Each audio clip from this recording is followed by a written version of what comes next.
যে পৃথিবীর সকল সৃষ্টিজীবের মধ্যে আন্তঃযোগাযোগ সম্ভব কি দিয়ে? আওয়াজ দিয়ে। সকল সৃষ্টিজীবের মধ্যে আন্তঃযোগাযোগ সম্ভব আওয়াজ দিয়ে।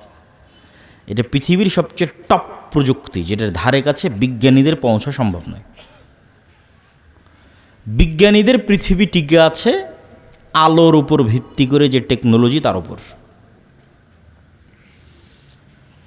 আমি এখান থেকে কথা বলতেছি, এই যে এখনই ফোনে কথা বললাম, আমার কথাটা আলোর মধ্যে দিয়ে এই মোবাইলের মধ্যে গেছে, মোবাইল থেকে আলোর মধ্যে দিয়ে এটা টাওয়ার হয়ে ঢাকা চলে গেছে। এখন কথা বলতেছি, লন্ডনে বসে মানুষ শুনতেছে, এখন বাজতেছে আমার কথা এখান থেকে। এখন কেমনে লন্ডন যাচ্ছে আওয়াজ, আলো যাচ্ছে, যে আলোর সাথে যাচ্ছে। তাহলে আলো ডাটা ট্রান্সফার করে। পৃথিবী যেদিন সৃষ্টি হয়েছে ওই দিন থেকেই করে, মানুষ জানতো না, আজকে মানুষ জানতে পেরেছে। তাহলে আধুনিক প্রযুক্তি টিকে আছে আলোর মধ্যে, ডাটা ট্রান্সফার হয় তার উপরে টিকে আছে।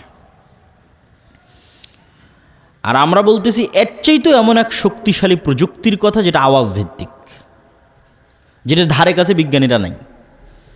আসসালামু আলাইকুম ওয়া রাহমাতুল্লাহি ওয়া বারাকাতুহু। আলহামদুলিল্লাহ আলহামদুলিল্লাহি ওয়াহদাহু ওয়াসসালাতু ওয়াসসালামু আলা মান লা নাবিয়্যা বা'দাহু। ইয়া আইয়ুহাল্লাযীনা আমানু কুতিবা আলাইকুমুস সিয়াম কামা কুতিবা আলাল্লাযীনা মিন ক্বাবলিকুম লাআল্লাকুম তাত্তাকুন। প্রশংসা মহান আল্লাহর, সকলেই বলি আলহামদুলিল্লাহ।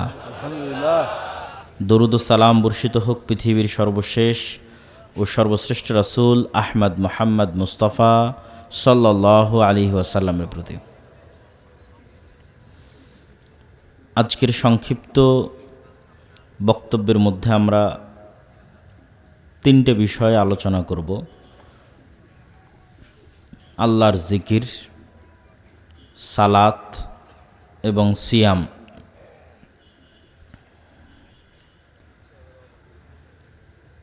আল্লাহ সুবহানাহু তাআলার দাসত্ব এবং ইবাদত করার জন্যই আমাদের সৃষ্টি হয়েছে,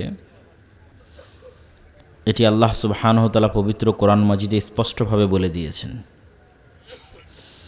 আবার সেই দাসত্ব এবং ইবাদতের ধরন কি হবে, সেটিও নবী রাসূল পাঠানোর মাধ্যমে, ওহির মাধ্যমে, বিভিন্ন যুগে বিভিন্ন ধর্মগ্রন্থের মাধ্যমে আল্লাহ সুবহানাহু ওয়া তাআলা স্পষ্ট করে দিয়েছেন। তো আমরা আল্লাহর ইবাদতেরই তিনটা ধরনের উপর সংক্ষিপ্ত আলোচনা পেশ করব। প্রথমত জিকির। জিকির শব্দের শাব্দিক অর্থ হচ্ছে স্মরণ করা, মনে করা। যেমন আমরা যদি বিদেশে যাই, প্রবাসে যাই, দূরে থাকি, পরিবারের কথা মনে পড়ে, ছেলে মেয়ের কথা মনে পড়ে, বাপ মা মারা গেলে বাপ মায়ের কথা মনে পড়ে। এই যে মনে পড়া, এই মনে পড়াটা বা মনে করাটা যে মেশিনের মাধ্যমে আমরা করি, সে মেশিনটার নাম হচ্ছে কালব, যেখানে রূহ আছে, নফস আছে। এটা পৃথিবীর সর্বাধুনিক প্রযুক্তির একটা মেশিন, যার ধারে কাছে পৃথিবীর কোনো মেশিনের পক্ষে যাওয়া সম্ভব নয়, এবং পৃথিবীর কোনো বিজ্ঞানীদের পক্ষেও ওটাকে ধারণ করা সম্ভব নয়, যেটা আমাদের হৃদয়ের মধ্যে আছে, আমাদের কালবের মধ্যে আছে। মেশিন কথাটা জাস্ট উদাহরণ হিসেবে বলার জন্য, বুঝার জন্য। তো আল্লাহ সুবহানাহু তাআলার সাথে সম্পর্ক তৈরি করার, যোগাযোগ করার মাধ্যম হচ্ছে কালব, রূহ, যা আসমান থেকে আল্লাহ সুবহানাহু তাআলা পাঠিয়েছে, যার সাথে দুনিয়ার এই শরীরের সম্পর্ক ক্ষণস্থায়ী। আমরা যখন ঘুমিয়ে যাই তখন আমাদের রূহ আল্লাহ সুবহানাহু ওয়া তাআলা কবজ করে নেন, কেননা আমি যে দেখছি এটা রূহের কাজ, কালবের কাজ। আমি যে শুনছি এটা রূহ এবং কালবের কাজ। চিন্তা করছি, বুঝতেছি, এটা রূহ এবং কালবের কাজ, ব্রেনের কাজ। এদের সমন্বয়ে সংগঠিত হয়। তো যখন আমরা ঘুমিয়ে যাই তখন আমাদের শরীরের সব অঙ্গ প্রত্যঙ্গ ঠিক থাকে। লিভার কাজ করে, কিডনি কাজ করে, হার্ট কাজ করে, রক্ত সঞ্চালন থাকে, ব্রেনও কাজ করে। কিন্তু আমাদের রুহ থাকে না। তাহলে কি কি কাজ বন্ধ হয়ে গেল রুহ না থাকাতে? দেখা বন্ধ হয়ে গেল, ঘুমের মধ্যে আমরা দেখতেছি না। শোনা বন্ধ হয়ে গেল, ঘুমের মধ্যে আমরা শুনতেছি না। চিন্তা করা বন্ধ হয়ে গেল, বুঝা বন্ধ হয়ে গেল। ভালোবাসা, রাগ, কান্না, ক্ষোভ, দুঃখ, অহংকার, হিংসা, ঘৃণা, অনুভূতি বলতে যা আছে সব বন্ধ হয়ে গেছে। এগুলো সব এই মেশিনের মাধ্যমে হয়, যেটা কাল্ব, যেখানে রুহ থাকে। ঘুমের সময় এ নাই, অফ, আর কার্যক্রম বন্ধ। এই জন্য আমরা যখন ঘুমাই তখন আমরা বলি আল্লাহুম্মা বি ইসমিকা আমুতু আহইয়া। যদি আমরা বলতাম আল্লাহুম্মা বি ইসমিকা আনামু ওয়া আইকাজ, মাদ্রাসার ছাত্ররা ভালো বলতে পারবে যে বি ইসমিকা আনামু ওয়া আইকাজ মানে হে আল্লাহ আপনার নামে ঘুমাই, আপনার নামে ঘুম থেকে উঠি। কিন্তু আমরা কিন্তু এটা বলি না। আমরা বলি বি ইসমিকা আমুতু ওয়া আহইয়া, যার অর্থ হচ্ছে হে আল্লাহ আমরা ঘুমাচ্ছি না, আমরা মরতে যাচ্ছি। বি ইসমিকা আমুতু, আপনার নামে মৃত্যুবরণ করছি, ও আহিয়া, এবং আপনার নামে মরা থেকে জীবিত হব। এই মরা আর এই জীবিত হওয়ার রূপক অর্থ করা সম্ভব ছিল, কিন্তু সকালবেলা ঘুম থেকে ওঠার সময় যে দোয়া শেখানো আছে ওইটার কারণে এটার রূপক অর্থ আর সম্ভব নয়। সকালবেলা ঘুম থেকে ওঠার পরে দোয়া শেখানো আছে আলহামদুলিল্লাহিল্লাযী আহইয়ানা বা'দামা আমাতানা, যে হে আল্লাহ আপনার প্রশংসা আদায় করছি যে আমরা মরার পরে আবার জীবিত হয়েছি। বা'দামা আমাতানা, মরে যাওয়ার পরে। তার মানে রূপক অর্থের আর কোনো সুযোগ নেই, বাস্তবেই মারা গেছিলাম আমরা, এটা একদম স্পষ্ট, ক্লিয়ার। বা'দামা আমাতানা, আমাদের মৃত্যু সংঘটিত হওয়ার পর আপনি আমাদের জীবিত করেছেন। তাহলে মানুষ দুনিয়াতে থাকতেই প্রতি রাতে কবরের স্বাদ আস্বাদন করে, বারজাখি জীবনের ধরনের সাথে পরিচিত হয়। যে আমরা মারা গেলে আমাদের জীবন ধারণের স্টাইল কেমন হবে তার সাথে আমরা প্রতিদিনই পরিচিত হই। সেটা হচ্ছে ঘুমের সময়ে আমাদের যে জীবন, ঘুমের সময় আমাদের জীবন ধারণের যে স্টাইল। যদিও রুহের পার্থক্য ভেদে বারজাখি জীবনের জীবন ধারণের স্টাইলে পার্থক্য তৈরি হয়, রুহের মর্যাদার পার্থক্য ভেদে। যেমন রুহ যদি শহীদের রুহ হয় তাহলে এটির ধরন হবে পাখির আকৃতিতে, জান্নাতে উড়বে এবং ফলমূল ভক্ষণ করতে পারবে। তাহলে কবরে গিয়েও মানুষ খাবার খাচ্ছে, কে? শহীদ। সে কবরে খাবার খাচ্ছে কিভাবে? ও এখন পাখির আকৃতিতে জান্নাতে উড়ন্ত আছে, সেখানে তার খাবারের ব্যবস্থা হচ্ছে। শহীদদের চাইতেও যদি আপার লেভেলের টপ ক্লাসের রুহ হয় তাহলে আল্লাহর আরশে ঝুলন্ত থাকবে, লাইটের মতো, আলোর মতো। যদি তার চাইতেও উন্নত আপার ক্লাসের রুহ হয়, নবীদের রুহ, তাহলে তাদের বারজাখি জীবন হবে আরও বেশি লাইভ, আরও বেশি জীবন্ত। মুসা আলাইহিস সালাতু ওয়াস সালামের সাথে মুহাম্মদ সাল্লাল্লাহু আলাইহি ওয়াসাল্লামের দেখা হচ্ছে, কথা হচ্ছে। অথচ মুসা আলাইহিস সালাম তো মারা গেছে। তাহলে মুসা আলাইহিস সালামের বারজাখি জীবন অনেক জীবন্ত, অনেক লাইভ একটা জীবন। ইব্রাহিম, আদম, সকল নবীর সাথে দেখা হচ্ছে। মসজিদে আকসায় সকল নবীকে পিছনে দাঁড় করিয়ে তিনি সালাত আদায় করছেন। এগুলো তো অন্য নবীদের ক্ষেত্রে বারজাখি জীবনে সংঘটিত হচ্ছে, দুনিয়াতে না। তাদের তো মৃত্যু হয়ে গেছে দুনিয়া থেকে। তাহলে তাদের রুহের আপার ক্লাস হওয়ার কারণে তাদের জীবন আরও বেশি লাইভ, আরও বেশি জীবন্ত। স্বাভাবিক মুমিনের রুহ ইল্লিয়িনে থাকবে, যেটার ধরন কাছাকাছি ঘুমের মতো, হুবহু নয়। ঠিক যখন আমরা বারজাখি জীবনে থাকব তখন প্রতিদিন জান্নাত অথবা জাহান্নামের ধরন দেখতে পাবো। যেমন দুনিয়াতে থেকে প্রতিদিন কবরের ধরন দেখতে পাচ্ছি, কবর কেমন হবে, ঘুমাতে যাচ্ছি দেখছি, ঘুমাতে যাচ্ছি দেখছি। ঠিক মারা যখন যাব বারজাখি জীবনে তখন প্রতিদিন দেখব জান্নাত জাহান্নাম কেমন হবে। যে জান্নাতে যাবে ও জান্নাতের শীতল হাওয়া পাবে, যে জাহান্নামে যাবে ও জাহান্নামের গরম লু হাওয়া পাবে, হালকা আঁচ পাবে। জাহান্নাম কেমন হতে পারে, হুবহু নয়। ঠিক এখানে বসে যেমন আমরা কবরের হালকা আঁচ পাচ্ছি যে মৃত্যু পরবর্তী জীবন কেমন হতে পারে। তো এই আলোচনার সারমর্ম হচ্ছে আমাদের কালব, রূহ, এইটা মানুষের সকল আবেগ অনুভূতির মূল ভিত্তি। এটাই আবেগ অনুভূতি নিয়ে কাজ করে, আর অন্য কিছু আবেগ অনুভূতি নিয়ে কাজ করে না। তাহলে এটা যেমন দুনিয়ার মানুষকে স্মরণ করতে পারছে, দুনিয়ার মানুষকে ভালোবাসতে পারছে, টাকাকে ভালোবাসতে পারছে, ক্ষমতাকে ভালোবাসতে পারছে, এগুলো সব কালবে তৈরি হয়। এই কালবের মাধ্যমে এখন আল্লাহ সুবহানাহু ওয়া তাআলার সাথে সম্পর্ক তৈরি হবে। এই কালব এখন আল্লাহকে স্মরণ করবে, জিকির, যেটা আমাদের আলোচনার বিষয়বস্তু।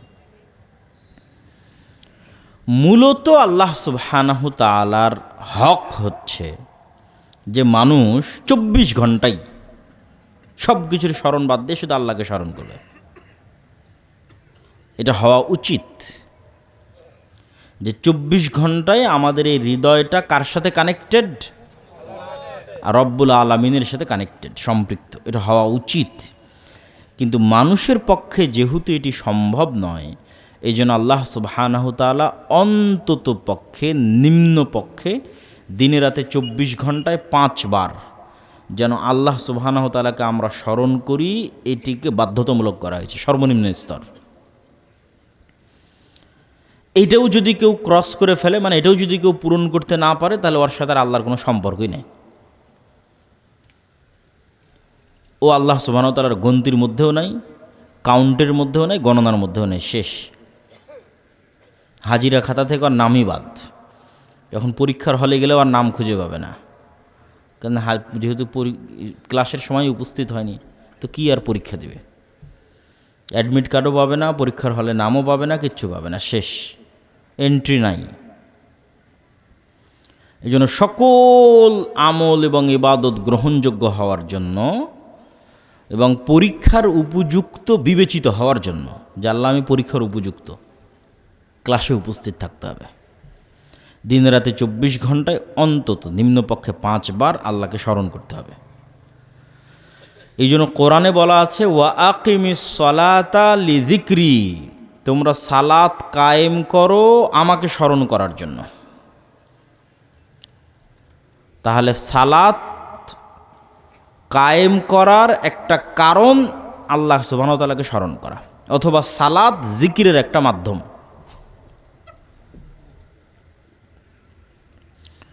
তো সালাত যে জিকিরের একটা মাধ্যম, এটার দুই একটা দলিল বলি যে সালাত জিকিরের মাধ্যম।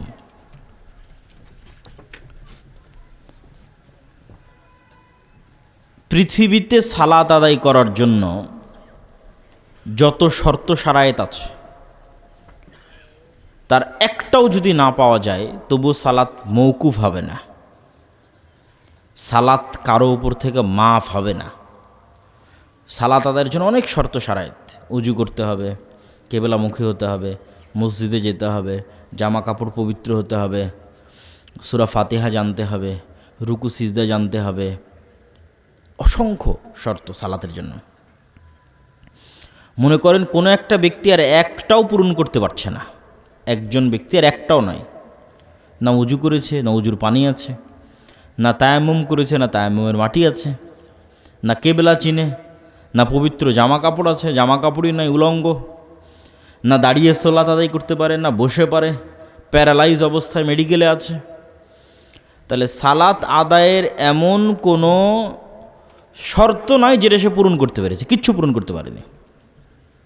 কিন্তু তারপরও এই ব্যক্তির উপর থেকে সালাত মৌকুফ হবে না, যে না ঠিক আছে ওকে আর সালাত আদায় করা লাগবে না, এটা হবে না। কেন হবে না? ওই যে এখন ওর কালব, সালাতের মূল উদ্দেশ্য তো আল্লাহকে স্মরণ করা, স্মরণ করতে তো আর কিচ্ছু লাগে না, এই জন্য মাফ হবে না। স্মরণ করতে কিছু লাগে নাকি? স্মরণ করতে কিছু লাগে না। এই জন্য যতক্ষণ আর ব্রেন ঠিক আছে, যতক্ষণ আর হুঁশ আছে, যতক্ষণ ঘুমায়নি, পাগল হয়নি, ততক্ষণ সালাত মৌকুফ হওয়ার কোনো রাস্তা আছে? কেননা সালাতের উদ্দেশ্য কাকে স্মরণ করা? আল্লাহকে স্মরণ করা। তাহলে যে পরিস্থিতিতেই থাক, ও যদি প্যারালাইজ অবস্থাতেও থাকে, আর ব্রেন যদি ঠিক থাকে, ও আল্লাহকে স্মরণ করতে পারবে না? পারবে না? পারবে। তাহলে মৌকুফ হওয়ার কোনো রাস্তা নেই। তুমি দাঁড়াতে পারলেই কি, না পারলেই কি, বসতে পারলেই কি, না পারলেই কি। কোনো একটা মানুষ মেডিকেলের বেডে আছে, পেশাব পায়খানা কন্ট্রোল করতে পারে না, তার মানে কি ওর সালাত মৌকুফ হয়ে যাবে? কেননা ওর কালব এখন আল্লাহকে স্মরণ করতে পারবে না? পারবে না? পারবে। ওর অজু লাগবে না, তায়াম্মুম লাগবে না, কিচ্ছু লাগবে না, কিন্তু সালাত মৌকুফ হবে না। তাহলে সালাত মৌকুফ হওয়ার পৃথিবীতে কোনো পরিস্থিতি নাই। পাগল হয়ে যেতে হবে, মরে যেতে হবে, ঘুমন্ত থাকতে হবে, এর বাইরে কোনো রাস্তা নাই। কি জন্য? তুমি সারাদিন এই কালবকে কাজে লাগিয়ে সবই স্মরণ করতে পারছো, আর আল্লাহকে স্মরণ করতে পারবা না। সবই মানুষ স্মরণ করতেছে, সবই মনে করে করতেছে। ওষুধ খাওয়ার সময় ঠিকই ওষুধের কথা মনে করতেছে, সব মনে থাকে, কিন্তু আল্লাহ সুবহানাহু ওয়া তাআলাকে স্মরণ করতে পারবে না, এটা তো হবে না। এটা ন্যূনতম হক আল্লাহর, যে অন্তত 5 বার স্মরণ করতে হবে।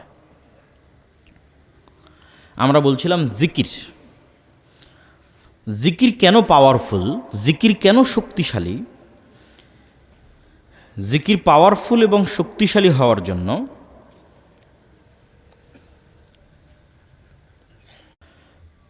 জিকির কেন শক্তিশালী, জিকির কেন পাওয়ারফুল, তা বোঝানোর জন্য আপনাদের দু একটা উদাহরণ দেই।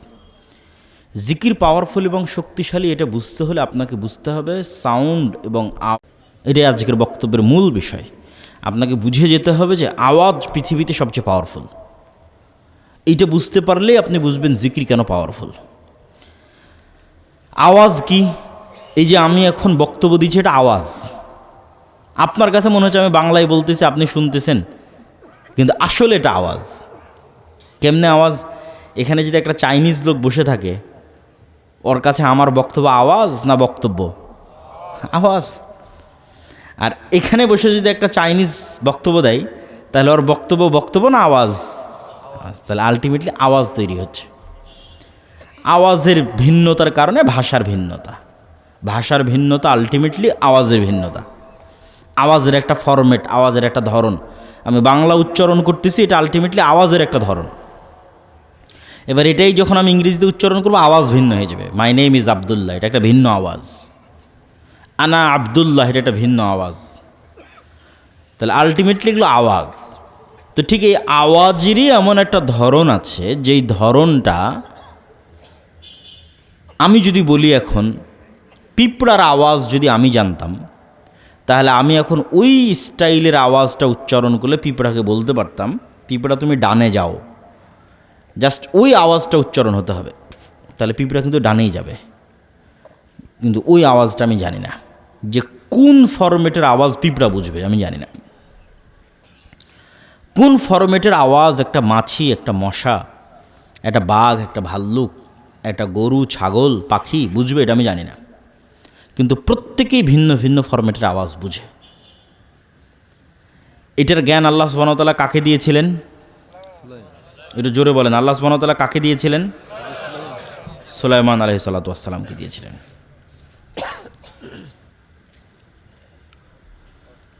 তাহলে একটা পয়েন্ট আমরা বুঝলাম যে পৃথিবীর সকল সৃষ্টিজীবের মধ্যে আন্তঃযোগাযোগ সম্ভব কি দিয়ে?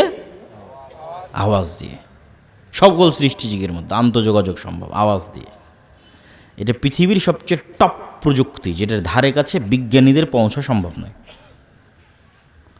বিজ্ঞানীদের পৃথিবী টিকে আছে আলোর উপর ভিত্তি করে, যে টেকনোলজি তার উপর। আমি এখান থেকে কথা বলতেছি, এই যে এখনই ফোনে কথা বললাম, আমার কথাটা আলোর মধ্যে দিয়ে এই মোবাইলের মধ্যে গেছে, মোবাইল থেকে আলোর মধ্যে দিয়ে এটা টাওয়ার হয়ে ঢাকা চলে গেছে। এখন কথা বলতেছি, লন্ডনে বসে মানুষ শুনতেছে, এখন বাজতেছে আমার কথা এখান থেকে। এখন কেমনে লন্ডন যাচ্ছে? আওয়াজ, আলো যাচ্ছে, যে আলোর সাথে যাচ্ছে। তাহলে আলো ডাটা ট্রান্সফার করে। পৃথিবী যেদিন সৃষ্টি হয়েছে ওই দিন থেকেই করে, মানুষ জানতো না, আজকে মানুষ জানতে পেরেছে। তাহলে আধুনিক প্রযুক্তি টিকে আছে আলোর মধ্যে, ডাটা ট্রান্সফার হয় তার উপরে টিকে আছে। আর আমরা বলতেছি এর চাইতেও এমন এক শক্তিশালী প্রযুক্তির কথা, যেটা আওয়াজ ভিত্তিক, যেটার ধারে কাছে বিজ্ঞানীরা নাই, যেটার কিছু জ্ঞান আল্লাহ কাকে দিয়েছিলেন আবার বলেন তো? সুলাইমান আলাইহিস সালামকে দিয়েছিলেন। সুলাইমান আলাইহিস সালাম একদিন বলছেন, রানী বিলকিসের সিংহাসনকে এখানে নিয়ে আসতে হবে, ইয়েমেন থেকে, সাবা থেকে জেরুজালেমে, ১,৫-২,০০০ কিলোমিটার পথ। তো ইফরিত নামক একজন জিন বলছে যে আপনি যেখানে বসে আছেন এই বসা থেকে উঠার পূর্বে সিংহাসন নিয়ে আসব। আল্লাযী ইনদাহু ইলমুম মিনাল কিতাব, কিন্তু যার কাছে কিতাবের জ্ঞান ছিল সে বলছে, যার কাছে কিতাবের জ্ঞান ছিল সে বলছে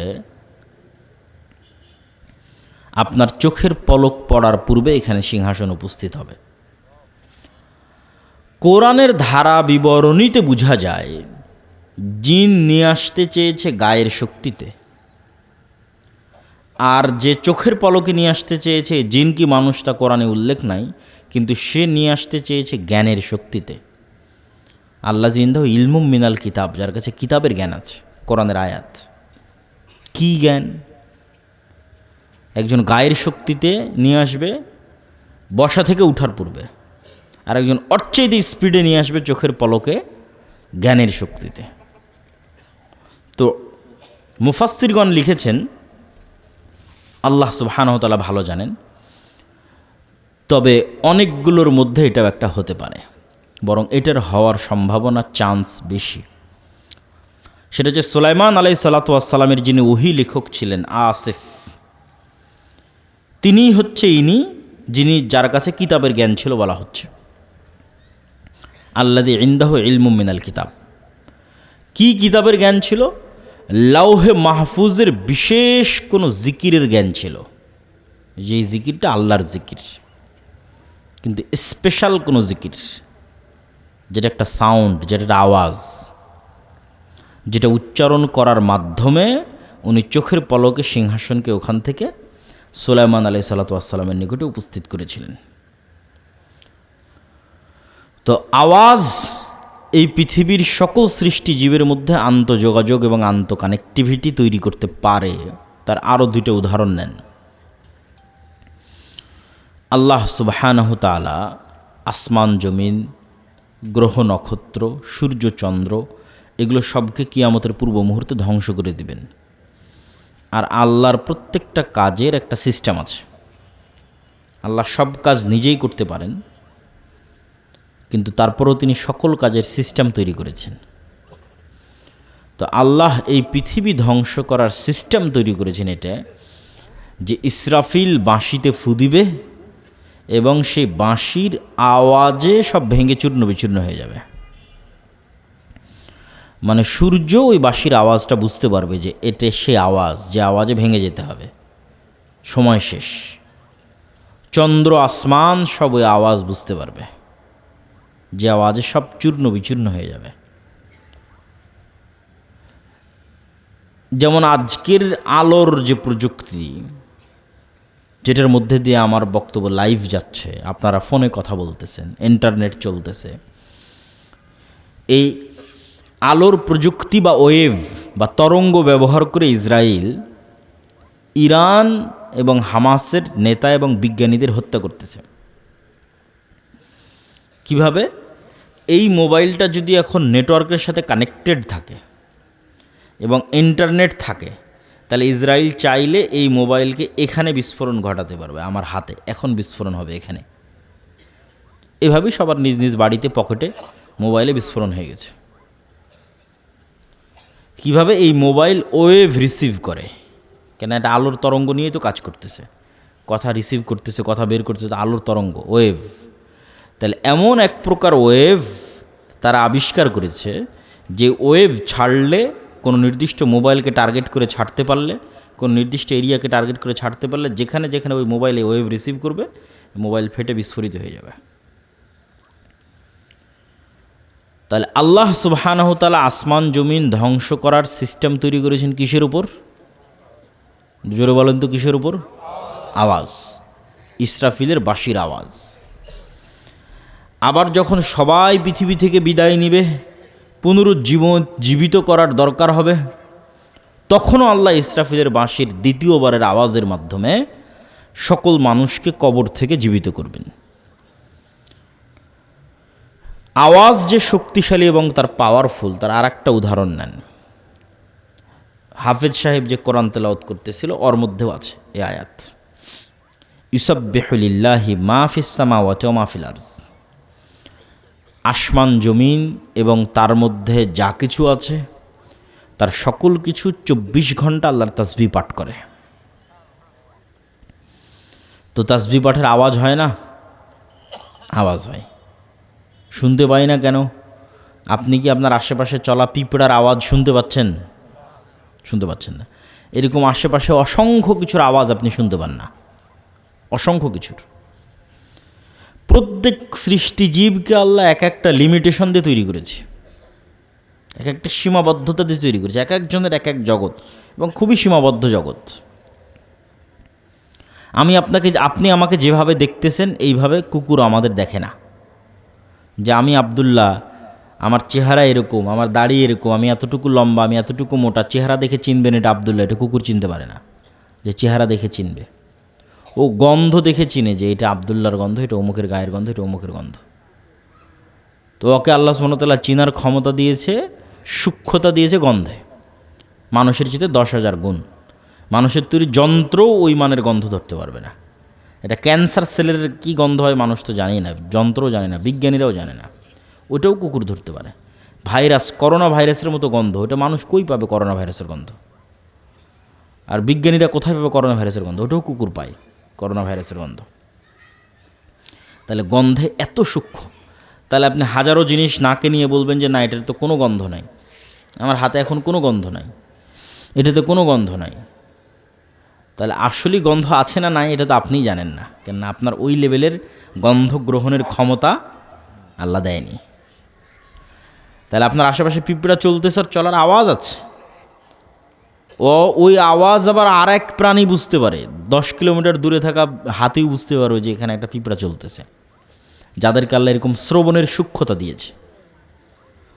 তাহলে এই প্যান্ডেলও তাসবিহ পাঠ করতেছে, এই চেয়ারও তাসবিহ পাঠ করতেছে, আমাদের জামা কাপড়ও তাসবিহ পাঠ করতেছে, আশেপাশে যা দেখছেন সব তাসবিহ পাঠ করতেছে, এবং প্রত্যেক তাসবিহ পাঠের কি হচ্ছে? আর একটু জোরে বলেন, কি হচ্ছে? আওয়াজ হচ্ছে। এই পর্যন্তই শেষ নয়, এর চাইতে আশ্চর্য হচ্ছে রাসূলুল্লাহ সাল্লাল্লাহু আলাইহি ওয়াসাল্লাম বলছেন, মুয়াজ্জিন যখন আজান দেয় তখন যতদূর পর্যন্ত তার আজানের আওয়াজ যায় ততদূর পর্যন্ত সকল সৃষ্টিজীব, কীট পতঙ্গ, পঙ্গপাল, জীব জন্তু, জানোয়ার সব বুঝে যে এটা আজানের আওয়াজ। আল্লাহু আকবার, আল্লাহু আকবার, এটা বুঝে এটার পক্ষে কিয়ামতের মাঠে সাক্ষী দিবে। আল্লাহু আকবার। তাহলে ওরা যেমন 24 ঘন্টা তাসবিহ পাঠ করতেছে, আওয়াজ তৈরি করতেছে, তেমন তাসবির আওয়াজটা ওরা কি করে? বোঝে। অন্য কোনো আওয়াজ বুঝুক আর না বুঝুক, তাসবিহের আওয়াজ বুঝে। তাহলে অনেকগুলো পয়েন্ট আপনাদের সামনে দাঁড় করালাম শুধু এটা বুঝাতে যে আওয়াজ খুবই শক্তিশালী কিছু, আওয়াজ খুবই পাওয়ারফুল কিছু। এবার বুঝেন যে কারি সাহেব যে কোরআন তেলাওয়াত করতেছিল, তো কোরআন কার আওয়াজ? একটু বলেন, কার আওয়াজ? আল্লাহর আওয়াজ। কোরআন কার সাউন্ড? আল্লাহর সাউন্ড। কোরআন কার শব্দ? কার বাক্য? আল্লাহর বাক্য। এই জন্য মুসা আলাইহিস সালাতু ওয়াস সালামের কাছে যে লাঠি আছে, ছিল মুজিজার, ওটার চেয়েতেও পাওয়ারফুল জিনিস আল্লাহ উম্মতে মুহাম্মাদিকে দিয়েছে, সেটা হচ্ছে কোরআন। কেন? কোরআন স্বয়ং কার আওয়াজ? আল্লাহর নিজের আওয়াজ। সবচেয়ে শক্তিশালী জিনিস উম্মতে মুহাম্মাদের কাছে আছে। কেন? আগে আমরা প্রমাণ করে ফেলেছি পৃথিবীতে সবচেয়ে পাওয়ারফুল হচ্ছে আওয়াজ। তাহলে আওয়াজের মধ্যে সবচেয়ে পাওয়ারফুল আওয়াজ কার হবে? আল্লাহর নিজের হবে। তাহলে এর চেয়ে শক্তিশালী আর কিছু আছে পৃথিবীতে? এর চেয়ে শক্তিশালী আর পৃথিবীতে কিছু নাই। এই জন্য তাজবিদের গুরুত্ব আছে। হাফেজ সাহেবও বলছিলেন তাজবিদ ঠিক করার কথা। কেন? আপনার পড়াটা যখন মুহাম্মদ সাল্লাল্লাহু আলাইহি ওয়াসাল্লামের পড়ার মতো হবে, তখন আপনার আওয়াজটা যখন মুহাম্মদ সাল্লাল্লাহু আলাইহি ওয়াসাল্লামের আওয়াজের মতো হবে, আওয়াজের যে ফরম্যাট, তখন এটা জিবরাইল আলাইহিস সালাতু ওয়াস সালামের মতো হবে। আর যখন আপনার আওয়াজটা জিবরাইল আলাইহিস সালাতু ওয়াস সালামের মতো হবে, তখন এটা লাউহে মাহফুজের মতো হবে। আর যখন আপনার আওয়াজটা লাউহে মাহফুজের মতো হবে তখন এটা আল্লাহ সুবহানাহু তাআলার যে আওয়াজ, সে আওয়াজের সাথে মিলে যাবে। লাউহে মাহফুজ থেকে জিব্রাইল নিয়েছে, জিব্রাইল থেকে মুহাম্মদ সাল্লাল্লাহু আলাইহি ওয়াসাল্লাম নিয়েছে, মুহাম্মদ সাল্লাল্লাহু আলাইহি ওয়াসাল্লাম থেকে সাহাবীরা, তাবিরা, তারপরে আমরা। এই জন্য তাজবিদের গুরুত্ব আছে, আওয়াজটা যেন হুবহু ওই রকম হয়, যাতে লাউহে মাহফুজের সাথে মিলে যায়। আওয়াজের ধরন, উচ্চারণের স্টাইল লাউহে মাহফুজের সাথে যাতে মিলে যায়, এই জন্য তাজবিদের গুরুত্ব আছে। কোরআন অর্থ জানা জরুরি, বোঝা জরুরি, জ্ঞান অর্জন করতে হবে। শুধু সাউন্ডের মধ্যে সীমাবদ্ধ থাকলে হবে না, কেননা কোরআনের শিক্ষাও তার মজেজা। কিন্তু কেউ যদি কোরআন নাও বুঝে, কোরআন নাও জানে, তবুও শুধু কোরআনের আওয়াজ দিয়ে, কোরআনের উচ্চারণ দিয়ে সে কোরআনের সকল বরকতই লাভ করতে পারবে। কোরআনের সকল বরকত, সকল রহমত তার জীবনে, তার ব্যবসা বাণিজ্যে, তার বাড়িতে, সকল ক্ষেত্রে শুধু এই আওয়াজ দিয়েও উপকার লাভ করা সম্ভব। তাহলে আমরা বলছিলাম জিকির, সর্বশ্রেষ্ঠ জিকির তাহলে কোরআন। সর্বশ্রেষ্ঠ জিকির তাহলে কি? কোরআন। আশা করি বুঝে গেছেন যে সর্বশ্রেষ্ঠ জিকির কোরআন। এবার আসি জিকির দোয়ার চেয়েও শ্রেষ্ঠ। দোয়া করাও ইবাদত, কিন্তু দোয়া করার চেয়েও শ্রেষ্ঠ ইবাদত হচ্ছে জিকির। কারণ হচ্ছে যে এই প্যান্ডেলের, এই আসমান জমিনের, এই গাছপালার, এই জীবজন্তুর আল্লাহর কাছে কোনো চাওয়া আছে? আল্লাহর কাছে কোনো চাওয়া নাই। ফেরেশতাদের আল্লাহর কাছে কোনো চাওয়া আছে? নাই। ফেরেশতারা যদি দোয়া করে তাও এটা মুমিন মুসলমানদের জন্য দোয়া করে, ওদের নিজেদের জন্য কোনো চাওয়া নেই। না টাকা পয়সার দরকার, না খাবার দাবারের দরকার, না কোনো অসুখ বিসুখ, চাওয়া নাই। তাহলে ফেরেশতাদের ইবাদত এবং আশেপাশের সকল সৃষ্টিজীবের ইবাদত আসলে জিকির, তাসবিহ। আর আমরা মানুষেরা জিকিরও করি, দোয়াও করি। দোয়ার চেয়ে জিকির কেন শ্রেষ্ঠ? দোয়ার মধ্যে মানুষের নিজের স্বার্থ বেশি আছে। আল্লাহ আমাকে এটা দাও, আল্লাহ আমার এটা দরকার, আল্লাহ আমার ওইটা দরকার। আর যখন আপনি জিকির করছেন তখন এটা নিঃস্বার্থ আল্লাহর জন্য। আল্লাহু আকবার এই কথার মধ্যে কোনো চাওয়া আছে? নাই। সুবহানাল্লাহ এই কথার মধ্যে কোনো চাওয়া আছে? নাই। সুবহানাল্লাহি বিহামদিহি সুবহানাল্লাহিল আযীম এর মধ্যে কিছু চাওয়া আছে? লা ইলাহা ইল্লাল্লাহ এর মধ্যে কিছু চাওয়া আছে? লা ইলাহা ইল্লাল্লাহু ওয়াহদাহু লা শারীকা লাহু লাহুল মুলকু ওয়া লাহুল হামদু ওয়া হুয়া আলা কুল্লি শাইইন কাদির এর মধ্যে কোনো চাওয়া আছে? লা হাওলা ওয়ালা কুওয়াতা ইল্লা বিল্লাহ এর মধ্যে কোনো চাওয়া আছে? নাই। এগুলো নিঃস্বার্থ আল্লাহর বড়ত্ব, আল্লাহর মহত্ব, আল্লাহর পবিত্রতা, আল্লাহর গুণাবলী। আর এটাই ফেরেশতাদের ইবাদত, এটাই আশেপাশের সব জীবজন্তু, গাছপালা, কীট পতঙ্গ, জমিন, প্যান্ডেল, কাপড় চোপড়, বাড়ি ঘর সবার ইবাদত, সূর্য নক্ষত্র সবার ইবাদত। তাসবিহ, আল্লাহর পবিত্রতা, আল্লাহর বড়ত্ব, আল্লাহর মহত্ব। এবং কেউ যদি আল্লাহ সুবহানাহু ওয়া তাআলার বড়ত্ব, মহত্ব, তাসবিহ, জিকির পাঠে অভ্যস্ত হয়, তাহলে দোয়াকারী দোয়া করে যা পাবে জিকিরকারী তার চেয়ে বেশি পাবে। বিস্তারিত এগুলো যা বলছে প্রত্যেকটা কথার পিছনে দলিল আছে, সবগুলো দলিল আল্লাহর পথে যাত্রা যে বইটা আছে এই বইটাতে তুলে ধরা আছে। আমাদের সবসময় সাথে ড্রাইভার থাকে, গাড়ি থাকে, তখন বইগুলো আনা যায়। যেহেতু আমাদের গাড়ি অ্যাক্সিডেন্ট হওয়াতে ভাড়া গাড়িতে এসেছে, এই জন্য আজকে বই পুস্তক নাই। তবে এই বইটা অবশ্যই সংগ্রহ করতে হবে, মাসিক আল ইতিসাম সংগ্রহ করতে হবে। আল্লাহর পথে যাত্রা এই বইটা সব মসজিদ, মাদ্রাসা, স্কুল, কলেজ, ইউনিভার্সিটি, মক্তব সব জায়গায় সাপ্তাহিক একদিন হলেও পাঠচক্রের মাধ্যমে 1 পৃষ্ঠা 2 পৃষ্ঠা করে হলেও পড়তে হবে। আল্লাহর পথে যাত্রা আজকের যা আলোচনা করছি সব ওখানে আছে, আরও বিস্তারিত, আরও ইন ডিটেলস, আরও দলিল সহ। আমি শুধু সারমর্ম বলতেছি। তাও পুরো বইয়ের একটা অধ্যায়ের আলোচনার সারমর্ম বলতেছি, সব অধ্যায়ের নয়। জিকির। আল্লাহ সুবহানাহু তাআলা মূসা আলাইহিস সালাতু ওয়াস সালামকে মোজেজার লাঠি দিলেন, হাত দিলেন, যেই হাত বগলের মধ্যে থেকে বের হলে জলজল করবে। জিহ্বায় তোতলামি ছিল, সেই তোতলামি ভালো করে দিলেন। ভাইকে সাথে দরকার ছিল, ভাইকে সাথে দিয়ে দিলেন।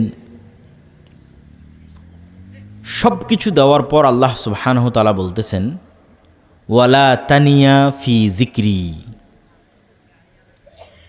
তুমি আমাকে স্মরণ করতে ভুলিও না। তো আল্লাহ সুবহানাহু তাআলা যে স্মরণ করতে ভুলতে নিষেধ করলেন, এর কারণটা কি? এর কারণ হচ্ছে, কল্পনা করেন যে মুহাম্মদ সাল্লাল্লাহু আলাইহি ওয়াসাল্লাম 1 সপ্তাহ যাবৎ সালাত আদায় করেনি, আল্লাহ সুবহানাহু ওয়া তাআলাকে স্মরণ করেনি। সালাত তো আল্লাহকে স্মরণ করার একটা মাধ্যম, আমরা আগেই বলেছি। সালাতও আদায় করেনি, জিকিরও করেনি। 1 সপ্তাহ 10 দিন পার হয়ে গেছে। এখন আজকে মূসা আলাইহিস সালাতু ওয়াস সালাম লাঠি ছাড়ছে, লাঠি আর সাপ হয় না। বগল থেকে হাত বের করছে, হাত আর জলজল করে না। কেন? সব ডিঅ্যাক্টিভেট হয়ে গেছে, ফাংশন যা ছিল সব ডিঅ্যাক্টিভেট। কেন ডিঅ্যাক্টিভেট? এই কালব মূল জায়গা থেকে ডিসকানেক্টেড হয়ে গেছে।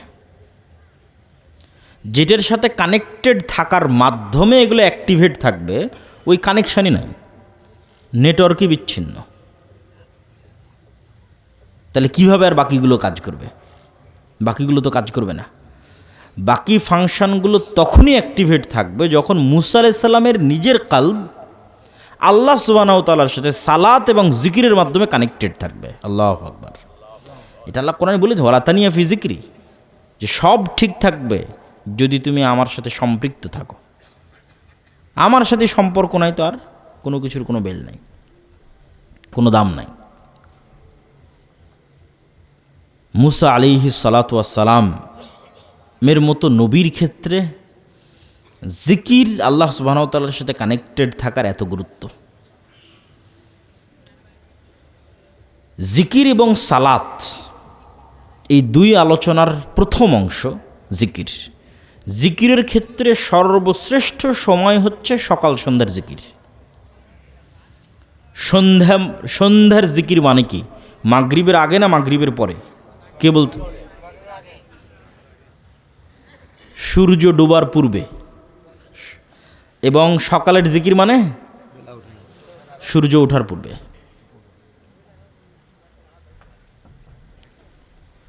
আল্লাহ সুবহানাহু ওয়া তাআলা কোরআন মাজিদে বলছেন, ক্বাবলা তুলুইশ শামসি ওয়া ক্বাবলা গুরুবিহা, সূর্য ওঠার পূর্বে, সূর্য ডুবার পূর্বে। স্পেশাল টাইম জিকিরের। এবং ভিন্ন ভিন্ন শব্দে আল্লাহ কোরআনে বলেছে, বিল আশিয়্যি ওয়াল ইবকার, বিল গুদুওয়ি ওয়াল আসাল, বুকরাতাও ওয়া আসিলা। এগুলো সব কোরআনের শব্দ।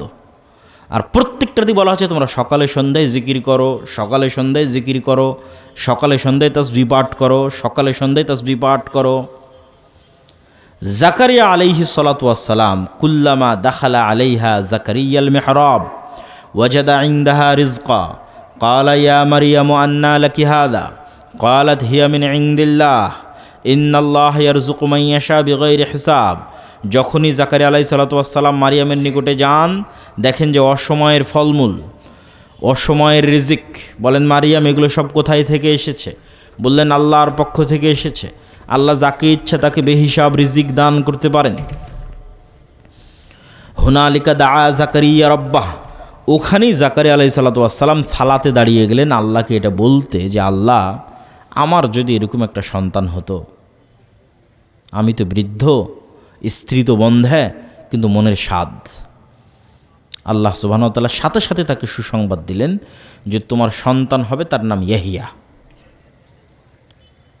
তখন আল্লাহ সুবহানাহু ওয়া তাআলাকে জাকারিয়া আলাইহিস সালাতু ওয়াস সালাম বলতেছেন যে তার বিশ্বাস হয় না, কিভাবে সন্তান হবে। আলামত বলেন, আয়াতুহা আল্লাহ তুকাল্লিমান নাসা, তোমার যে সন্তান হবে এটার আলামত হচ্ছে, চিহ্ন হচ্ছে মুখ বন্ধ, কোনো মানুষের সাথে কোনো কথা নাই।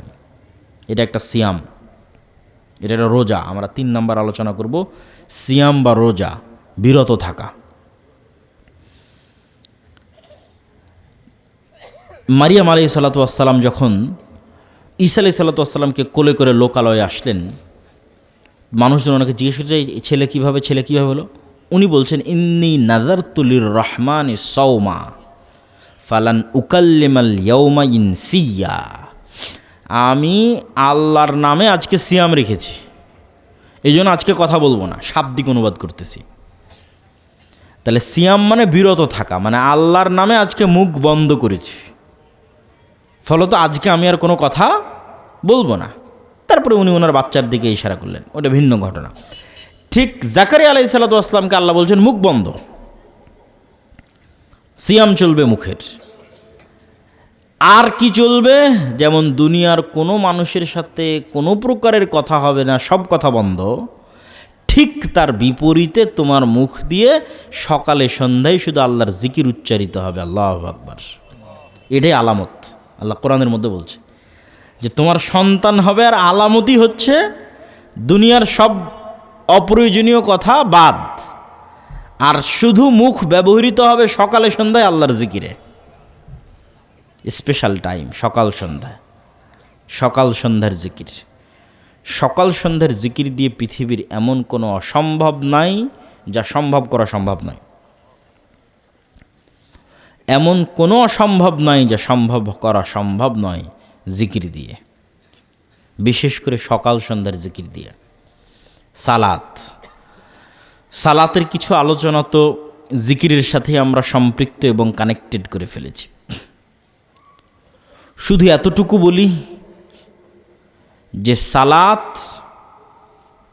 7 আসমানে থাকা রব্বুল আলামিনের সাথে জমিনে থাকা আল্লাহর সৃষ্টি মানুষের মধ্যে লাইভ কানেক্টেড হওয়ার একমাত্র প্রযুক্তি।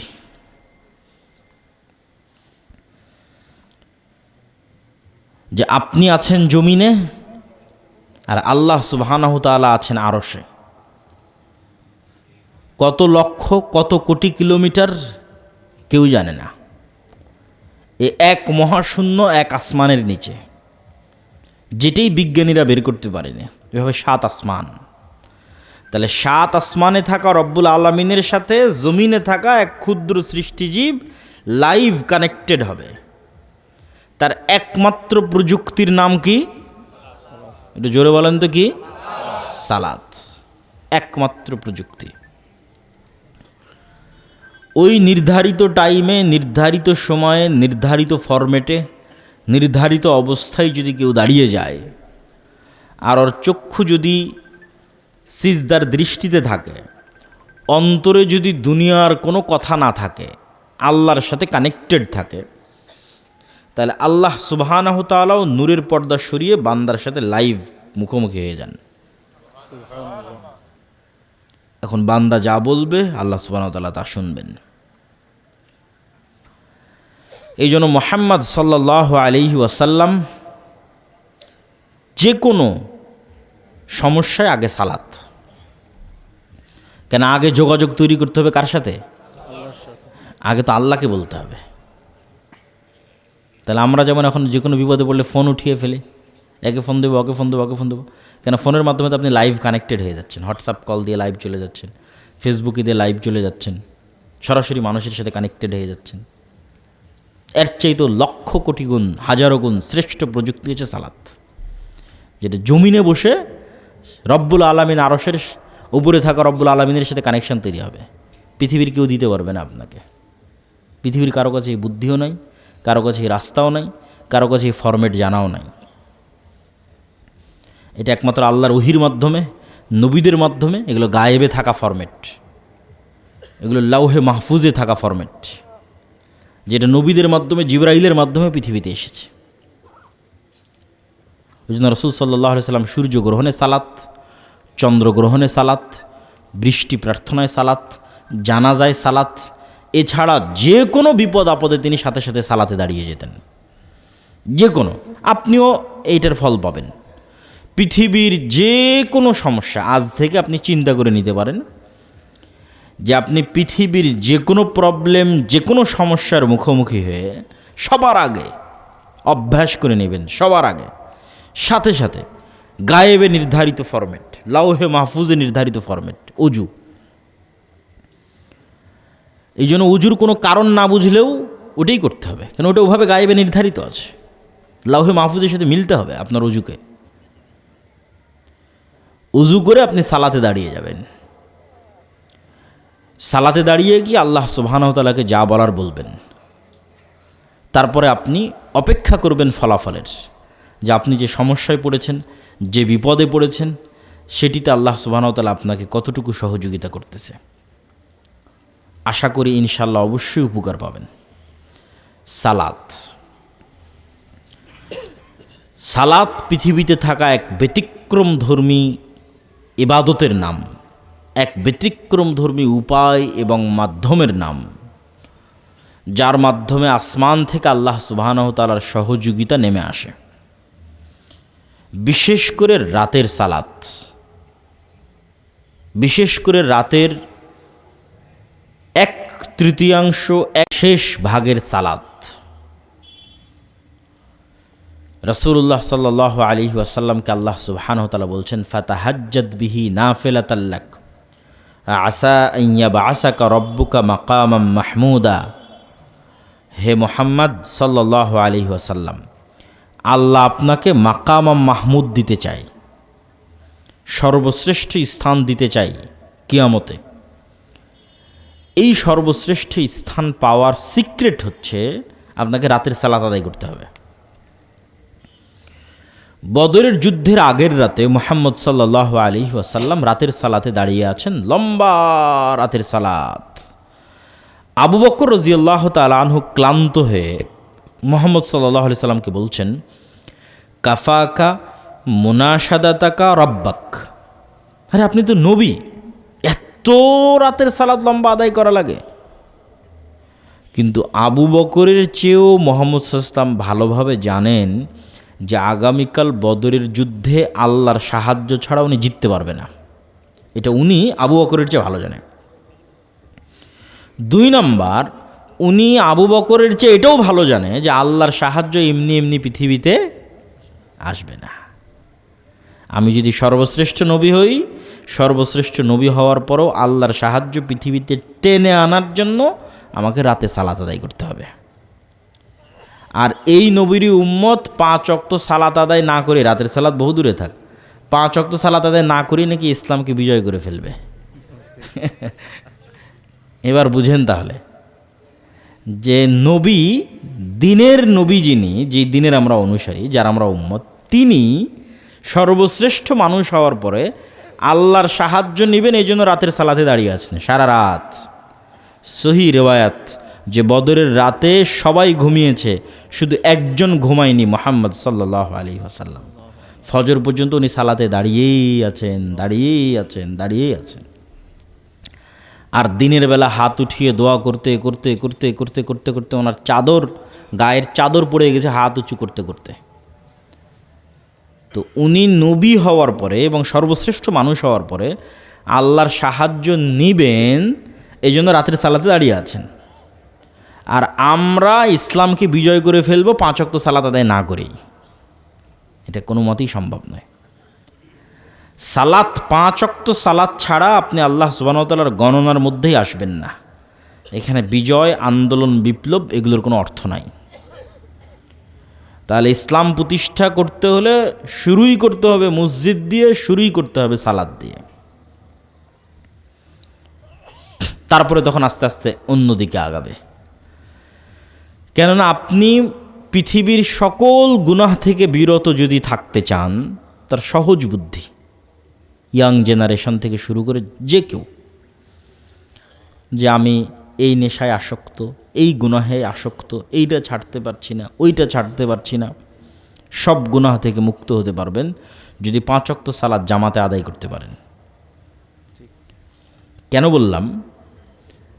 কেন আপনি অন্য গুনাহ করতেছেন, তার কারণ হচ্ছে আপনার নাফস আপনার কন্ট্রোলে নাই, এই জন্যই তো গুনাহ করতেছেন, যে গুনাহই হোক। যে সুদ করতেছে ওরও নফসের কন্ট্রোলে নাই, যে ঘুষ খাচ্ছে ওরও নফসের কন্ট্রোলে নাই, যে বিড়ি খাচ্ছে ওরও নফসের কন্ট্রোলে নাই, যে গীবত অপবাদ দিচ্ছে ওরও নফসের কন্ট্রোলে নাই, যে জেনায় লিপ্ত হচ্ছে ওরও নফসের কন্ট্রোলে নাই। ঘটনা তো এক জায়গাতে, সেটা যে নফস কন্ট্রোলে নাই। তাহলে পাপ যেটাই হোক ওটাকে কন্ট্রোল করা সম্ভব যদি নফসকে কন্ট্রোল করা সম্ভব। তাহলে নফসকে কন্ট্রোল করতে হলে একে তো কাজ দিতে হবে, কাজ না দিলে কিভাবে কন্ট্রোল হবে? পৃথিবীর এমন কোনো প্রশিক্ষণ নাই যে প্রশিক্ষণ কাজ ছাড়া হয়ে যায়। যে আমি ঘরে বসে আর্মি হয়ে গেলাম, এটা হবে নাকি? ঘরে বসে পুলিশ হয়ে গেলাম, এটা হবে নাকি? দৌড়াতে হবে, কাজ করলে, ট্রেনিং নিলে তাহলে ও কাজের উপযুক্ত হবে। তাহলে এখন আমি চাচ্ছি যে আমার নফসকে আমি কন্ট্রোল করতে চাই, কেন আমি অসংখ্য গুনাহে লিপ্ত। তাহলে একে কাজ না দিলে কি কন্ট্রোলে আসবে? কাজ না দিলে কন্ট্রোলে আসবে না। তো অলস, অলস যদি পড়ে থাকে তো শয়তানের ঘর, শয়তানের আড্ডাখানা, কারখানা। তাহলে একে এখন কাজ দিতে হবে। তাহলে এর প্রথম কাজ হচ্ছে যে কোনো মূল্যে একে 5 ওয়াক্ত সালাত আদায় করতে বাধ্য করতে হবে, মেরে পিটিয়ে, এট এনি কস্ট। যতক্ষণ মানুষ তার নিজের নফসকে 5 ওয়াক্ত সালাত আদায় বাধ্য করতে না পেরেছে ততক্ষণ আরও কোনো গুনাহ থেকে বিরত থাকতে পারবে না, যে গুনাহই হোক পৃথিবীর। আর নফসকে যখন মানুষ একবার বাধ্য করে ফেলবে যে না তোকে সালাত আদায় করতেই হবে এবং জামাতে মসজিদে সালাত আদায় করতে হবে, তাহলে অন্তত কি হলো, নফসটা কন্ট্রোলে চলে আসলো। এখন কন্ট্রোলে যখন চলে আসবে তখন আর যে কোনো গুনাহ, ওই গুনাহের ধরন কেমন হবে আপনাকে বলি। নফস কন্ট্রোলে আসার আগে গুনাহের ধরন ছিল এমন, মন চাইলো সিগারেট ধরিয়ে ফেললেন, কেন নফস তো কন্ট্রোলে নাই। এবার যখন অন্তত একটানা 40 দিন যদি আপনি আপনার নফসকে বাধ্য করেন যে আমি একটানা 40 দিন 5 ওয়াক্ত সালাত জামাতে আদায় করব তাকবীরে তাহরিমার সাথে, সাকসেসফুলি একটা কোর্স কমপ্লিট করেছেন, একটা ডোজ কমপ্লিট করেছেন সাকসেসফুলি একটানা 40 দিন। এই 40 দিনের পর যখন আপনি সিগারেট বা বিড়ি ধরাতে যাবেন তখন অন্তত 10 বার আপনি চিন্তা করার সুযোগ পাবেন যে খাবো না খাবো না। এই চিন্তা করার সুযোগটা এতদিন ছিল না, কেননা এতদিন এই নফসের উপর আপনার কন্ট্রোল ছিল না, এটা ছিল শয়তানের গোলাম। এই 40 দিনের পর এখন আপনি যে গুনাহই যান না কেন চিন্তা করার সুযোগ পাবেন। চিন্তা করার পর আপনি করলেন সেটা ভিন্ন বিষয়, কিন্তু আপনার নফসের উপর আপনার কন্ট্রোল ফিরে এসেছে। এই জন্য পৃথিবীর সকল গুনাহ থেকে মুক্ত হওয়ার সিক্রেট হচ্ছে 5 ওয়াক্ত সালাত। 5 ওয়াক্ত সালাত আদায় করতেই হবে। 5 ওয়াক্ত সালাত ছাড়া উম্মতে মুহাম্মাদির বাঁচার কোনো রাস্তা নাই। আর বড় মহৎ কিছু করতে চাইলে, বিশাল বিজয় অর্জন করতে চাইলে, যেমন মুহাম্মদ সাল্লাল্লাহু আলাইহি ওয়াসাল্লামকে আল্লাহ শর্ত দিয়েছে মাকাম মাহমুদ, লাগবে রাতের সালাত, এরকম উম্মতে মুহাম্মাদি বিশাল কোনো বিজয় অর্জন করতে চায় রাতের সালাত লাগবে। সাহাবীরা 5 ওয়াক্ত সালাতের পরেও রাতের সালাতে অভ্যাসী ছিলেন। রাতের সালাতের পরেও তারা কোরআন তেলাওয়াতে, সালাতের পরেও তারা কোরআন তেলাওয়াতে অভ্যাসী ছিলেন। সম্মানিত উপস্থিতি, আমরা আমাদের বক্তব্যের তৃতীয় পয়েন্ট সিয়াম। আজকে সিয়াম বাছাই করতাম না, শুধু একটা কারণে বাছাই করেছি, আগামীকাল অথবা পরশুদিন থেকে শাবান মাস শুরু হচ্ছে এবং রাসূলুল্লাহ সাল্লাল্লাহু আলাইহি ওয়াসাল্লাম রমাজানের বাইরে আর যে মাসে সবচেয়ে বেশি সিয়াম পালন করতেন সে মাসের নাম শাবান মাস। শাবান মাসে রাসূল সাল্লাল্লাহু আলাইহি ওয়াসাল্লাম সবচেয়ে বেশি সিয়াম পালন করতেন। এর কারণ হচ্ছে তিনি সপ্তাহে যে 2 দিন সিয়াম পালন করতেন, এই 2 দিন সিয়ামের কারণ হচ্ছে এই 2 দিনে সাপ্তাহিক আমল আল্লাহ সুবহানাহু ওয়া তাআলার দরবারে তুলে ধরা হতো। আর শাবান মাসে সারা বছরের আমল আল্লাহ সুবহানাহু ওয়া তাআলার নিকটে তুলে ধরা হয়। এই জন্য তিনি চাইতেন যে যখন আমার আমল আল্লাহ সুবহানাহু ওয়া তাআলার নিকটে তুলে ধরা হবে তখন যেন আমি অন্তত সিয়াম অবস্থায় থাকি। এই জন্য আয়েশা রাদিয়াল্লাহু তাআলা আনহা বলছে, আব্দুল্লাহ বিন আব্বাস বলছে যে আল্লাহর নবী কোনো মাসে পূর্ণ সিয়াম রাখেনি, শুধু 1 মাস রমাজান, আর কোনো মাসে পূর্ণ সিয়াম রাখেনি, মনে রাখেন, শুধু রমাজানে পূর্ণ সিয়াম রেখেছে। মানে শাবানেও পূর্ণ সিয়াম রাখা যাবে না, জায়েজ নয়। এটা আয়েশা রাদিয়াল্লাহু তাআলার স্পষ্ট হাদিস, আব্দুল্লাহ বিন আব্বাসের স্পষ্ট হাদিস যে কোনো মাসেই পূর্ণ সিয়াম রাখেননি, শুধু একটা মাস পূর্ণ সিয়াম রেখেছেন রমাজান। আর রমাজানের পরে সবচেয়ে বেশি সিয়াম রেখেছেন যে মাসে, সেটা শাবান মাস। তাহলে শাবান মাসে সবচেয়ে বেশি সিয়াম হবে কিন্তু পূর্ণ নয়। লা তুকদ্দিমু রমাদান বিয়াউমিন ওয়া ইয়াউমাইনি, শাবান মাসে সিয়াম রাখতে রাখতে রাখতে রাখতে রমজানের সাথে মিলিয়ে দেওয়া যাবে না, বাধ্যতামূলক রমজানের 1-2 দিন আগে গ্যাপ দিতে হবে শাবানের সিয়ামের। সিয়াম আল্লাহ সুবহানাহু তাআলার নিকটে প্রিয় কেন? সিয়াম গুনাহের কাফফারা। আপনি দেখেন যত গুনাহ আমরা দুনিয়াতে, আল্লাহ যত গুনাহের কাফফারা নেওয়ার ব্যবস্থা করে দিয়েছে দুনিয়াতে, প্রত্যেক গুনাহের কাফফারা 1 নম্বরে শুরু হয় টাকা দিয়ে, আর 2 নম্বরে শেষ হয় সিয়াম দিয়ে। আপনি মিলিয়ে নিন আমার কথাকে, কোরআন পড়েন, হাদিস পড়েন, যেখানে যাবেন শুরু হবে টাকা দিয়ে, শেষ হবে সিয়াম দিয়ে। যেমন রমজান মাসে কেউ দিনের বেলা স্ত্রীর কাছে গেছে, সাংসারিক জীবনে গুনাহ, আল্লাহ বলছেন এই গুনাহের কাফফারা কি? টাকা দিয়ে গোলাম আজাদ করো। বলছে আল্লাহ আমার তো এত টাকা নাই। 60 জন মিসকিনকে খাওয়াও। আল্লাহ আমার তো এত টাকা নাই। তাহলে একটানা 60 দিন সিয়াম রাখো। তাহলে গুনাহের কাফফারা শেষে এসে কোথায় ঠেকলো? সিয়ামে। কেউ কসম করেছে, দিয়ে কসম ভঙ্গ করে দিয়েছে, মিথ্যা কসম করেছে, শাস্তি শুরু হবে টাকা দিয়ে, শেষ হয়েছে সিয়াম দিয়ে, যে 3 দিন সিয়াম পালন করো। হজ এবং ওমরার মধ্যে কোনো একটা ইবাদতের ত্রুটি হয়ে গেছে, ছুটে গেছে, ভুলে গেছে, শুরু হবে দম, দুম্বা খাসি কুরবানি করার মাধ্যমে, শেষ হবে সিয়াম রাখার মাধ্যমে। 10 দিন সিয়াম রাখো, 3 দিন হজ অবস্থায়, 7 দিন বাড়িতে এসে। ভুলবশত কাউকে হত্যা করে ফেলেছে, দিয়াত, জরিমানা প্রথম শুরু হবে টাকা দিয়ে, দিয়াত, টাকা জরিমানা দাও। ভুলবশত মানুষকে হত্যা করেছে, টাকা নাই, গরিব মানুষ কি করবে? এবার গুনাহের কাফফারা হবে সিয়াম দিয়ে। তাহলে দুনিয়াতেই গুনাহের কাফফারার ব্যবস্থা আল্লাহ করে দেওয়ার একটা মাধ্যম করেছেন, তার নাম কি? সিয়াম। তাহলে সিয়াম দিয়ে গুনাহ মিটে যায়, বলেন আল্লাহু আকবার। সিয়াম গুনাহ মিটে যাওয়ার একটা মাধ্যম, এটা আল্লাহই তৈরি করেছেন। রাসূলুল্লাহ সাল্লাল্লাহু আলাইহি ওয়াসাল্লাম বলেন, মান সামা ইয়াওমান ফি সাবিলিল্লাহ বা'আদাল্লাহু লাহু ওয়াজহাহু আনিন নারি 70 খরিফান। এক রিওয়ায়াতে আছে 100 আম, আর এক রিওয়ায়াতে আছে বাইনাস সামাই ওয়াল আরজ। বলছে কেউ যদি একদিন আল্লাহর সন্তুষ্টির জন্য সিয়াম পালন করে, তাহলে তার এই চেহারাকে আল্লাহ জাহান্নামের আগুন থেকে দূরে সরিয়ে দিবেন। এক রিওয়ায়াতে 70 বছরের পথ, এক রিওয়ায়াতে 100 বছরের পথ, এক রিওয়ায়াতে আসমান আর জমিনের মধ্যে যে দূরত্ব আছে এই দূরত্ব সমপরিমাণ। তাহলে সিয়াম কি পরিমাণ গুরুত্বপূর্ণ ইবাদত। সিয়ামেরও সবচেয়ে বড় উপকারিতা হচ্ছে মানুষের নফসকে কন্ট্রোলে রাখতে সিয়াম সহযোগিতা করে। কিভাবে? ইবনুল কাইয়িম রাহিমাহুল্লাহ বলছেন, মানুষ যখন পেট পূর্ণ করে খাবার নেয়, গ্রহণ করে, তখন রক্তনালীগুলো ফোলা থাকে, রক্তনালীর মধ্যে দিয়ে শয়তানের প্রবেশ দ্বার বিশাল উন্মুক্ত থাকে। আল্লাহর নবী আরেক হাদিসে বলেছে, ইয়াজরি মাজরাদ দাম, শয়তান রক্তনালী দিয়ে চলাচল করে। আর পেট পূর্ণ থাকলে রক্তনালী বেশি ওপেন থাকে, তাহলে শয়তান বেশি ঢুকতে পারবে। তাহলে অন্তরে খারাপ কাজের চিন্তা, ইবাদতের অনীহা, অলসতা সবচেয়ে বেশি হবে যখন পেট পূর্ণ। আর যখন পেট ক্ষুধার্ত, খাবার নাই, তখন রক্ত সঞ্চালনের যে রাস্তাগুলো এগুলো সংকুচিত হয়ে গেছে। আর যেহেতু ওই রাস্তা দিয়ে শয়তান ঢুকে, তাহলে শয়তানের ঢোকাও গিয়ে গেছে, কমে গেছে। শয়তানের ঢোকা যেহেতু কমে গেছে, তখন নফসের উপর কন্ট্রোলও মানুষের প্রতিষ্ঠিত হবে, মজবুত হবে, শক্তিশালী হবে। এমনিতেই তো খাওয়া থেকে বিরত থাকা নফসের বিরুদ্ধে যুদ্ধ, এটা একটা যুদ্ধ। আর অন্য ধর্মের সওম এবং মুসলমানদের সওমের মধ্যে পার্থক্য হচ্ছে,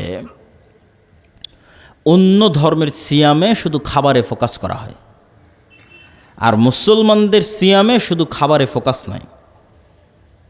আজকে এই বক্তব্য থেকে শিখে যান, সিয়ামের 3টে স্তর। এক, সর্বনিম্ন, যেটা মিস করলে সিয়ামই বাদ হয়ে যাবে। সর্বনিম্ন স্তর, যেটা মিস করলে সিয়ামই বাদ, সেটা যে পেট এবং লজ্জাস্থানকে সিয়াম রাখা। লজ্জাস্থান সিয়াম রেখেছে, পেট সিয়াম রেখেছে, এটা যদি মিস হয়ে যায় তাহলে সিয়ামই বাদ। এর পরের স্তর, যেটা এর চেয়ে শ্রেষ্ঠ, উত্তম, লজ্জাস্থানও সিয়াম রেখেছে, পেটও সিয়াম রেখেছে, চোখও সিয়াম রেখেছে, কানও সিয়াম রেখেছে, মুখও সিয়াম রেখেছে, শরীরের সকল অঙ্গ প্রত্যঙ্গ সিয়াম রেখেছে। মানে চোখ আল্লাহর নাফরমানিতে ব্যবহার হচ্ছে না, কান আল্লাহর নাফরমানিতে ব্যবহার হচ্ছে না, মুখ আল্লাহর নাফরমানিতে ব্যবহার হচ্ছে না। এটা আসল সিয়াম, প্রকৃত সিয়াম। 3 নাম্বার সর্বশ্রেষ্ঠ সিয়াম। সর্বশ্রেষ্ঠ সিয়াম হচ্ছে পুরো শরীরের সকল কিছু বিরত আছে, পেট খাওয়া থেকে বিরত আছে, লজ্জাস্থান তার কাজ থেকে বিরত আছে, চোখ, নাক, কান, দৃষ্টিশক্তি, শ্রবণ শক্তি, মেধা শক্তি সব আল্লাহর নাফরমানি থেকে বিরত আছে। এগুলো সব সিয়াম আছে। এর উপরে শুধু এগুলো বিরত নাই, ওই যে জাকারিয়া আলাইহিস সালামকে আল্লাহ শিখালো না যে মুখ বন্ধ কিন্তু সকাল সন্ধ্যায় কি চলবে? জিকির চলবে। তাহলে মুখ অপ্রয়োজনীয় গীবত, অপবাদ, নিন্দা, গল্প গুজব থেকে বন্ধ, সিয়াম আছে, কিন্তু কোরআন তেলাওয়াতে ব্যস্ত আছে। বলেন আল্লাহু আকবার। চোখ অশ্লীল দৃশ্য দেখা থেকে বিরত আছে, সিয়াম আছে, কিন্তু এই চোখকে কাজে লাগিয়ে কোরআন তেলাওয়াতে ব্যস্ত আছে। আল্লাহু আকবার। এইভাবে যখন পুরো শরীরের সকল অঙ্গ প্রত্যঙ্গ শুধু গুনাহ থেকে বিরত থাকলো না, শুধু খাবার থেকে বিরত থাকলো না, সবগুলোকে আল্লাহর ইবাদতে কাজে লাগানো হলো, এটা হলো সর্বশ্রেষ্ঠ সিয়াম পালনকারী, সর্বোত্তম সিয়াম পালনকারী। ওই সিয়াম পালনকারী হওয়ার চেষ্টা করতে হবে। সম্মানিত উপস্থিতি, অন্য সকল ইবাদতের নেকি নির্ধারিত, কে কত পয়েন্ট পাবে তার ইবাদতের কোয়ালিটির উপর নির্ভর করে, এটা আল্লাহর পক্ষ থেকে নির্ধারিত, ফেরেশতারা সেভাবেই লিখবে। কুল্লু বানি আদম ইউজাআফু হাসানাতুহু, প্রত্যেক আদম সন্তানের নেকি বাড়তে থাকবে বিআশরি আমসালিহা, 10 গুণ করে, ইলা সাবিঈ মিয়া, 700 গুণ পর্যন্ত। এইটা একটা নির্ধারিত ফরম্যাট। সালাতের নেকি 10 গুণ থেকে 700 গুণ পর্যন্ত বাড়বে। কিভাবে বাড়বে, কেমনে বাড়বে, আল্লাহ সুবহানাহু ওয়া তাআলার পক্ষ থেকে ফেরেশতাদেরকে জানানো আছে, নির্ধারিত আছে। সালাতের কোয়ালিটির উপর নির্ভর করবে, সালাতের মানের উপর নির্ভর করবে। কিন্তু সিয়ামের কোনো নির্ধারিত পয়েন্ট নাই। আস-সাওমু লি ওয়া আনা আজজি বিহি, সিয়াম শুধুই আমার জন্য, এর নেকি কি হবে এটা শুধু আমিই জানি, আমিই দিব। আল্লাহু আকবার। এই জন্য সিয়াম পালনকারীর দ্বিতীয় খুশির সময় হচ্ছে যখন সে তার রব্বুল আলামিনের সাথে সাক্ষাৎ করবে, কেননা তার সিয়ামের নির্ধারিত কোনো পয়েন্ট নাই, নির্ধারিত কোনো নেকি নাই, এটা তো রব্বুল আলামিন নিজে দিবেন। আস-সাওমু লি ওয়া আনা আজজি বিহি, কী দিবেন? এই খুশিতে, এই আনন্দে সিয়াম পালনকারীর দ্বিতীয় সর্বোচ্চ আনন্দের জায়গা হবে রব্বুল আলামিনের সাথে সাক্ষাতের সময়। এই জন্য সিয়াম পালনে আমাদেরকে অভ্যস্ত হতে হবে। আর শাবান মাস রমাজানের প্রস্তুতি, শাবান মাসের নফল সিয়ামকে নিশ্চিত থাকেন যে যত গুরুত্ব দিবে, রমাজানের সিয়াম ওর কাছে তার চেয়ে বেশি গুরুত্বপূর্ণ তার কাছে। আর যে দেখবেন শাবানের নফল সিয়ামই নাই, ওর কাছে আসলে রমাজানেরও কোনো গুরুত্ব নাই। আসলো আর গেল, কেমনে আসলো কেমনে গেল, 30 দিন ও নিজেও বুঝলো না। আর যে এখন থেকেই পূর্ব প্রস্তুতি নিচ্ছে যে না রমাজান আসতেছে, রমাজানের পূর্বে শাবান, আমি শাবানের নফল সিয়াম রাখবো এবং বেশি বেশি চেষ্টা করবে সিয়াম রাখার, এ খুব পূর্ণ প্রস্তুতির সাথে রমাজানে ঢুকবে। বলেন আল্লাহু আকবার। এবং রমাজানের মতোই মহৎ মাস, আজকে যদিও রমাজানের উপর বক্তব্য দিইনি, আজকের বক্তব্যের মূল বিষয় আজকের সিয়াম দ্বারা নফল সিয়াম, শাবানের সিয়াম। তাহলে রমাজানের এই মহৎ মাসকে সে মূল্যায়ন করতে পারবে। এই জন্য রমাজানের প্রস্তুতি স্বরূপ কাল পরশু থেকেই শাবানের চাঁদ উঠে গেলে আমাদেরকে শাবান মাসের সিয়াম পালন করার চেষ্টা করতে বলেন ইনশাআল্লাহ। তাহলে আজকে আমরা 3টে বিষয় আলোচনা করলাম। 1, জিকির, সাউন্ড টেকনোলজি, আওয়াজ পৃথিবীর সবচেয়ে পাওয়ারফুল, সকাল সন্ধ্যের জিকির, যা দিয়ে সকল অসম্ভবকে সম্ভব করা যাবে। 2, সলাত, সলাতও জিকির। তার লাস্ট একটা উদাহরণ দেই, সলাতের শুরু থেকে শেষ পর্যন্ত দোয়ার পাঠ 20%, 10%, আর জিকিরের পাঠ 80%, 90%। যেমন সলাতের অ্যানাউন্সই হয় আজান দিয়ে, এটা একটা জিকির, আল্লাহু আকবার আল্লাহু আকবার লা ইলাহা ইল্লাল্লাহ, এটা জিকির। ইকামত জিকির, আল্লাহু আকবার বলে সালাত শুরু হয়, এটা জিকির। সালাতে যখন দাঁড়িয়ে থাকি তখন কোরআন তেলাওয়াত হয়, এটা সর্বশ্রেষ্ঠ জিকির। যখন রুকুতে যাই সুবহান রাব্বিয়াল আযীম, এটা তাসবিহ। যখন রুকু থেকে উঠি রব্বানা লাকাল হামদ, এটা আল্লাহর প্রশংসা, এটাও জিকির। যখন আল্লাহু আকবার বলে সিজদায় যাই সুবহান রাব্বিয়াল আ'লা, ওটাও তাসবিহ। এভাবে পুরো সালাতের 80% পার্ট হচ্ছে আল্লাহর জিকির। সালাম ফিরার পূর্বে দোয়া করার সুযোগ পাওয়া যায়। তাহলে সালাতও জিকির। আসলে 24 ঘন্টা জিকির করা উচিত ছিল। আল্লাহ সুবহানাহু ওয়া তাআলা আমাদের উপর দয়া করে সর্বনিম্ন বাধ্য করেছেন কয়বার? 5 বার। এটা পূরণ না করলে আল্লাহ সুবহানাহু ওয়া তাআলার সাথে আমাদের কোনো সম্পর্ক নাই, আমাদের কোনো যোগাযোগ নাই। না আমরা মুসলমান, না আমরা মানুষ, না আল্লাহর বান্দা, না আল্লাহ সুবহানাহু ওয়া তাআলা আমরা কোথাও ভাগাড়ে পড়ে মরে গেলাম, না পুকুরে পড়ে মরে গেলাম, না আমি ক্ষতিগ্রস্ত আছি, না কষ্টে আছি, না দুঃখে আছি, এর সাথে আল্লাহর কোনো লেনাদেনা নাই। সকল প্রকার যোগাযোগ এবং কানেকশন বিচ্ছিন্ন। 3 নাম্বার সিয়াম, আল্লাহ সুবহানাহু ওয়া তাআলার নিকটে সবচেয়ে প্রিয় ইবাদত। এটা আজকে আমরা যুক্ত করেছি সামনে শাবান মাস রেখে। আল্লাহ সুবহানাহু ওয়া তাআলা আমাদের আলোচনা থেকে শিখে সকাল সন্ধ্যার জিকির, 5 ওয়াক্ত সালাত, রাতের সালাত, নফল সিয়াম পালন করার তৌফিক দান করুক। আল্লাহুম্মা আমিন। ওয়া আখিরু দাওয়ানা আনিল হামদুলিল্লাহি রাব্বিল আলামিন।